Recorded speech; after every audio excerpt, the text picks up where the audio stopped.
একটা সময় ভাবতাম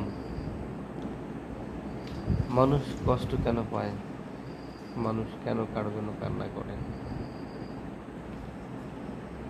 আজ বাস্তবের প্রেক্ষিতে বাস্তব জীবনে পড়ে উপলব্ধি করলাম মায়া বড়ই খারাপ জিনিস। একবার যদি কেউ কারো মায়ে পড়ে যায় তাহলে তার সারা জীবনটাই বরবাদ হয়ে যায়।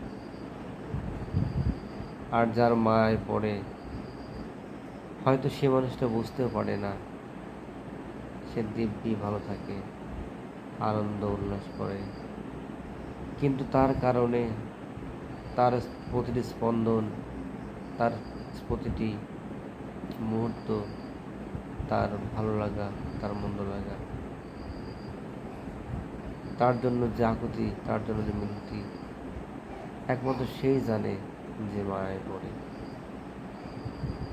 এটা এমন একটা ব্যাধি যা কোনো ওষুধ দিয়ে সারা যায় না।